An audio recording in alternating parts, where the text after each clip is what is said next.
Hello, everyone. It's time for Vanished Chicagoland Stories, the podcast. I'm your host, Pete Costanis. This is episode 447, season 18. Today's date is June 24th, 2025, and welcome to the show. On today's program, I'm going to talk about something happened 50 years ago this summer. It was the concert series. It was called Summer of the Stars that was held at Washington Park Racetrack. And I'll talk about the history of Washington Park Racetrack and the concerts and read off who performed there. I have a list. This will be a lot of fun. Also, I'll talk about a long-forgotten ice cream company. It was called Drexel Ice Cream. I'll give you a brief history of that. I didn't find much information about that place, nor pictures, not really. So I'll just mention it on the program. Okay. But right now, the program will go into a commercial break. And this program is brought to you by General Electric Coffee-Matic Brew Starter Coffee Maker. That's a mouthful. Blah, blah, blah, blah. I love these. I love commercials in the 70s where they featured appliances. Those are the best. And the 80s, too. So here's a commercial from 1978. And once the commercial is over, I will come back and I'll start the program. Okay, sit back and relax, and let's go back to 1978 for a GE Coffee-Matic Brew Starter Coffee Maker. That's a mouthful. Thank you. If you hate to wait for that first cup of coffee in the morning, General Electric has the coffee maker you've been waiting for.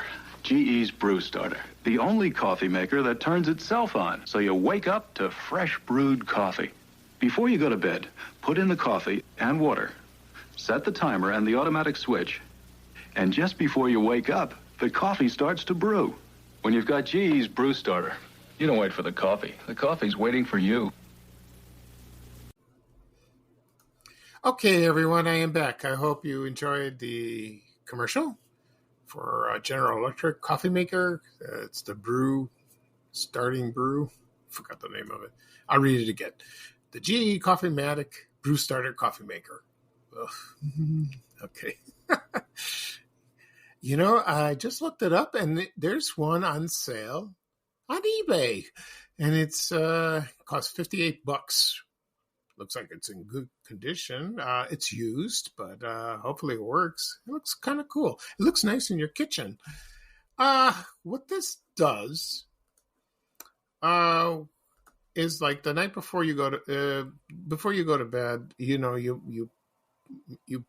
pour your coffee in, and then you add the water, how much water you want, and you set the timer. Then you go to sleep.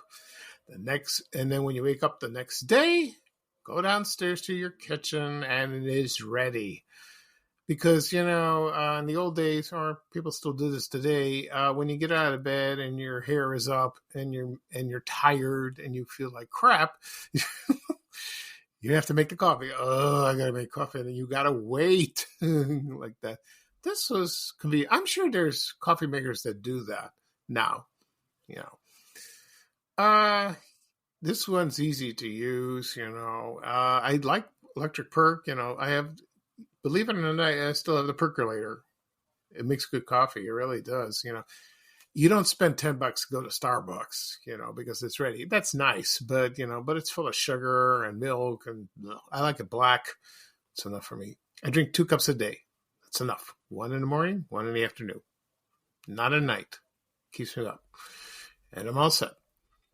So, I remember growing up in the 70s and the 80s. I loved those coffee commercials, even coffee makers, and the brands of coffee like Folgers, Hills Brothers, Maxwell House, Brim, decaffeinated.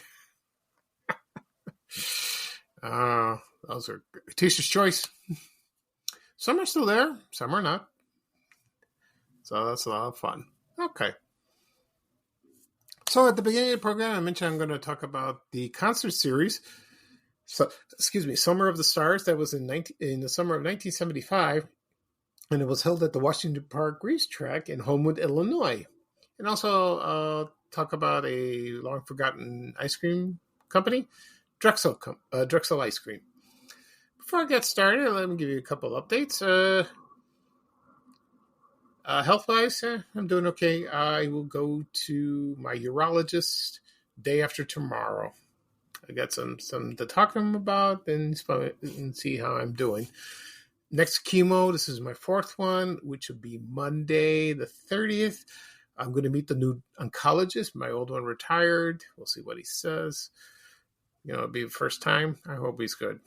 I hope he can help me. So I hope the chemo works. I don't know. I have no idea. I got to take a blood test and then the PSA. If it's still high, I don't know what's going to happen. Should I continue? Maybe. Will I stop and try the third alternative, which is Plevito? Probably. We don't know. I will let you know. I'll keep you posted. Also, I posted something. It's been hot for the past 3 days. And I've been trying to keep cool. I've been outside once or twice, just throw out the garbage and it's awful, Last night I was watering the plants and all that with my mom. And you can still feel the intense heat in my body. It was awful, even though the sun went down.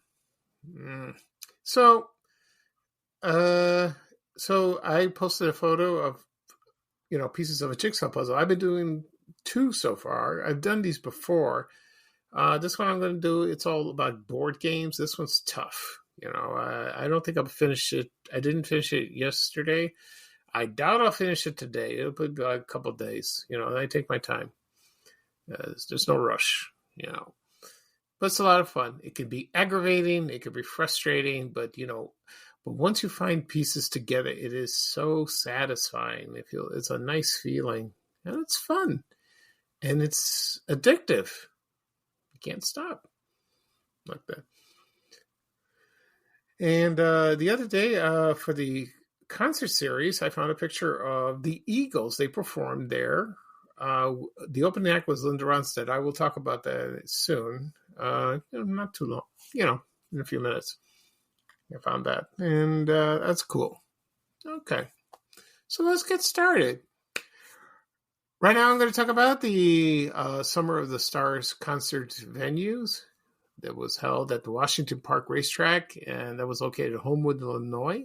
Let me give you a history of the racetrack first. Okay, so that was founded in 1884, but it had 2 locations. The first one was at 61st Street and South Cottage Grove in Chicago, right in the Woodlawn neighborhood, right near the University of Chicago. And so it was right near Washington Park. It's still there. And it was they had an event called the American Derby, and it was a first race that was held there. And it was there from 1884 to 1905. Because they had they had a ban on gambling at the time. Well, it's changed since then, like that. Okay, so over the years they had events, races, with thoroughbreds, and there were about when it opened when they started in 1883, there were a group of about 500 Chicagoans led by General Philip Sheridan. And they created at first the Washington Park Jockey Club. Okay. And at the time, it was valued at $150,000. That's a lot of money back then. Still a lot of money. And so, they had clubhouses and all that. So every June, they had the American Derby. And they did that. Horse racing is still popular today, but it was big back then. Really big. Okay. They closed it, and then they opened a second one in Homewood, Illinois, and it was located at Homewood, it was located in Homewood, Illinois. I'm sorry. It was on like 178th and Halsted. I believe that's the address. I could be wrong. And it was there for many years, And, I when I was a kid, I used to hear about this place. My uncle, who was living here at the time, he was into horse racing. I don't know if he went to that one. He went to the one in Balmoral Park in Crete, the one in Sportsman Park, Hawthorne Races, in Cicero, Illinois. I'm not sure he went to Washington Park. I have an idea. Then there was competition because then Arlington Racetrack opened. And now that's gone.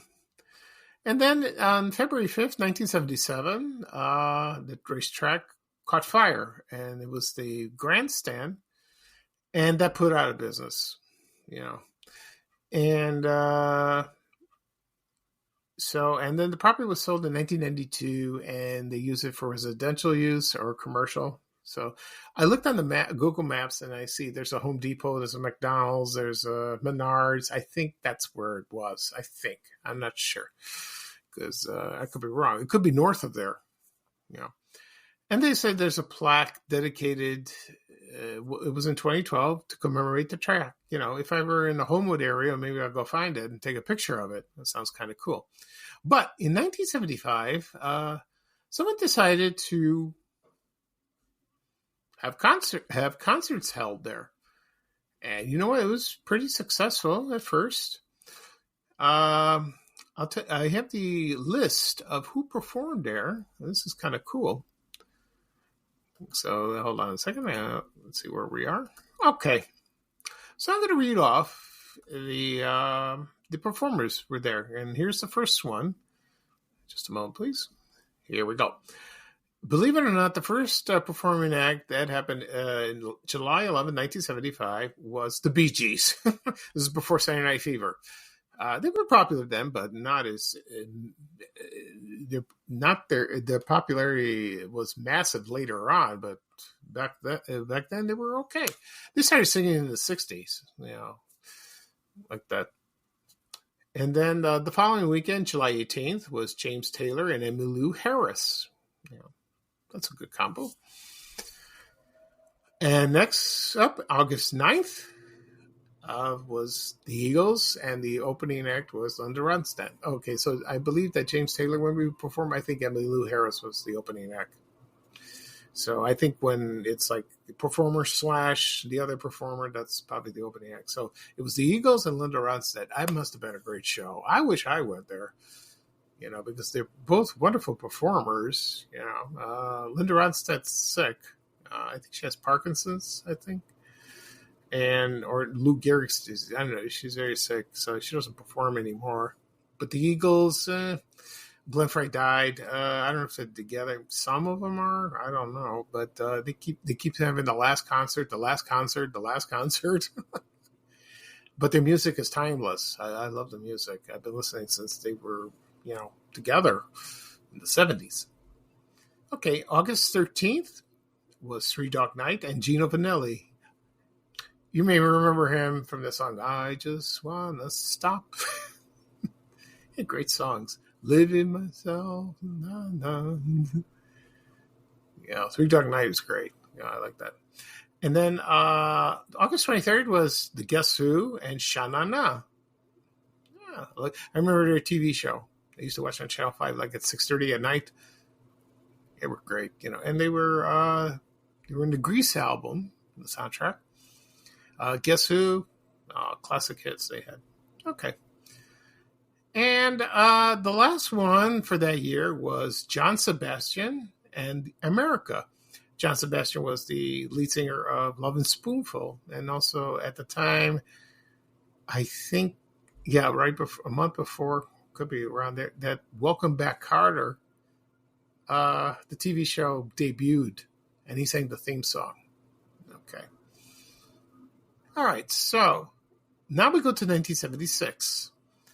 And the first acts were Harold Melvin and the Blue Notes with Nancy Wilson and the Temptations. Oh, what a lineup. Sounds great. And then the 4th of July weekend, 2 dates, okay, was Jefferson Starship with Grace Slick. Yeah, great hits like that. And July 7th was The Band and Emmylou Harris.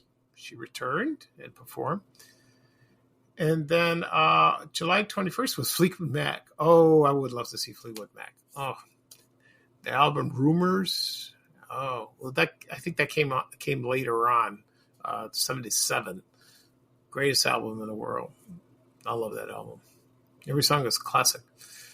July 30th was the Bellamy Brothers and Loggins and Messina. So that's Kenny Loggins, and Bellamy Brothers. They say, "Let your love flow."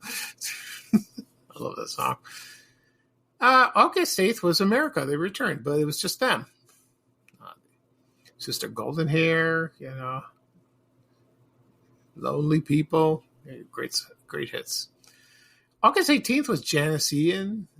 Remember at 17, Society's Child, and the opening act was Seals and Crofts. Oh, they had great hits. Diamond Girl, Summer Breeze. Oh, great songs.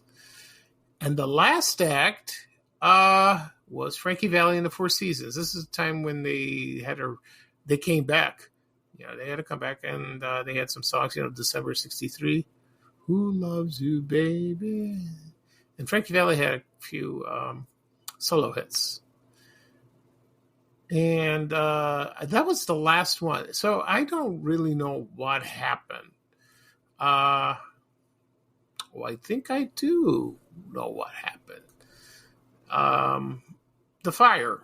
That's probably what happened. Maybe they were planning to do a Summer of the Stars concert series in '77. No, but the fire, it occurred on February. So that's what happened.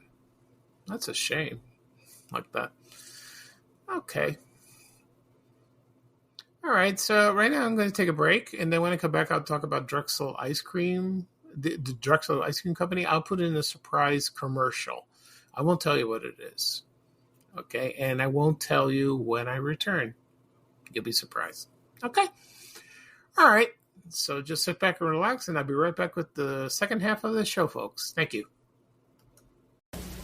Until now, you had to choose between good taste and low calories. Until now. The time is right for Pepsi Light. Lemony Pepsi Light. We put a little lemony taste in and took out half the calories.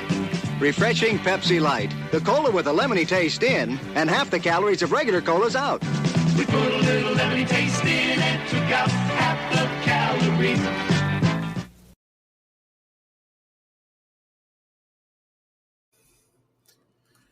Okay, everyone, I am back. I hope you enjoyed that surprise commercial. I did. I'm not going to say what it is. No, it would be a surprise. Okay. Right now, I'm going to talk up. Excuse me. I lost my voice. Right now, I'm going to talk about a long-forgotten ice cream company based in Chicago called Drexel Ice Cream. I'll be very brief about this. I couldn't find much information about this.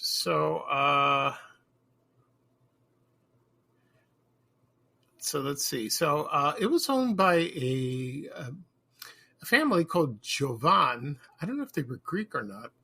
Maybe. Or Italian. I don't know. It was founded by Constantine Jovan and Peter Jovan. So they were brothers. And they'd opened in 1901. And it was located at 3000 South Shields Avenue. That's near, not too far from Comiskey Park, guaranteed rate field, where the White Sox play. And it was the oldest ice cream manufacturer in Chicago. I would believe that. And then their son, Nicholas, took over. And he served president into 1930s and the 40s, and then left, and he went for another company. And I think he left it with others. But he returned as president in 1973. Okay. So I guess because maybe popularity waned, or there was too much competition, from other ice cream companies. There was Drexel, Seal Test. Get the idea? Okay. Then I found a article from November 6, 1984. And it says here he had filed for Chapter 11 protection. And then, Nicholas Jovan returned. So it was an independent ice cream, manufacturer at the time. And they had let's see. So about a couple of years before that, like 1982, they acquired the Drexel Ice Cream Company. That was a very, you found those in malls. Fort City Mall had one. I remember that very well. And they were all over. So then their plant was somewhere on Belden Avenue. I'm not sure exactly where on Belden. And, they had some financial difficulties with that. So they kept operating for a while. And I don't know exactly when it went out of business. So I think maybe about the time Drexel's did. And then they disappeared. So when I was a little boy, I used to see the trucks. It said Drexel. You know what I think? Because there's a street in Chicago. It's Drexel Boulevard. That's like 2 blocks east of Cottage Grove. And when I lived in South Shore, we didn't drive. We took the bus. We always took the 75th bus or 79th or anywhere to go west when we get back home. And we used to see, when we go downtown, we see the bus route. There was one Drexel Hyde Park, number 1 route for CTA. And then they changed it to 1 Indiana Hyde Park. I don't know what it's called now. It's called something else. Number 1, yeah, the route number 1 is still there. But, I remember we drove down Drexel Boulevard. They had some, around the Hyde Park area, they had some gorgeous apartment buildings, beautiful homes. Oh, it's lovely. It still is, And so when I was a little kid, I used to see those trucks. And then I thought Drexel ice cream was associated with Drexel Boulevard. No, I don't think so. They're not related in that way. So that was funny. And I'm trying to find pictures, maybe trucks or the ice cream itself online. I didn't find anything. The only thing I found was playing cards from that company. And that's about it. I did find a photo. It's from the website Cinema Treasures. I don't remember the theater, but they had a Drexel ice cream truck driving by. It was right there. Okay. I wish I tried this ice cream. It must have been very good. It must have been. I'm sure it was. And there was also a Drexel National Bank. I don't think it's there anymore. That's not related to that either. So that's that. So it's a shame because I'll keep looking for more memorabilia, and I will post on Dash Chicagoland. Okay. All right. So that's it for this show. It's a very short show. That's good that way. So I'll do a recap of what I talked about. I talked about the Summer of the Stars concert series that was held at Washington Park Racetrack that was located in Homewood, Illinois. And then I talked about the long-forgotten ice cream company, Drexel Ice Cream. Okay. This podcast will be published later on today, wherever podcasts are available and found. Apple Podcasts, Spotify, Amazon Music, iHeartRadio, Breaker, Overcast, Good Pods, Podbean, whatever podcast apps you have. Tap on those, click follow, tap follow that is, and you'll receive a notification of the latest episodes. Also, the previous episodes you will care to listen. Also be shared, it'll be posted on my blog, I think I said 4 W's, VanishingChicagoland.blog. They're all listed there. I think if you sign up with your email, you receive a notification or just follow the blog. Also be shared, uploaded. I keep saying shared. It's not shared. It's uploaded on my YouTube channel, Vanishing Chicagoland Stories. And again and again and again and again. People ask me, where do I find your podcast? Where I want to listen to your podcast. You can listen on YouTube. Do a search, Vanishing Chicagoland Stories, or my name, Pete Costanis. And once you find the channel, click subscribe. It doesn't cost anything. You can listen. You receive a notification of the latest episode. You can listen to previous episodes. They're all there. All of them are there. Also, be sure to my social media accounts, Facebook, LinkedIn, Reddit, X. Forgot about X. Former Twitter. And also Blue Sky, Threads, TikTok, and Instagram. The links will be there. You'll just copy them, or I'm sure they're highlighted. Well, maybe not, but they'll take it right there. Okay, so that's it for this show. I will probably do another podcast episode this weekend. I will do that, and I will try to finish my jigsaw puzzle. Just gets frustrating, like I said before. Okay. So this is Pete Costanis, your host for Vanishing Chicagoland Stories, the podcast. Thank you for joining me. The weather is a little better today. It's still warm, but not like the past few days. So it's tolerable. Just be careful and drink lots of liquids. Okay. And here's bye-bye for me, and here's a little traveling music from the Chicago legend, Ray Rayner, one of our favorite friends, saying bye, bye, bye. Take care, everyone, and so long. We have to go. Bye, bye, bye.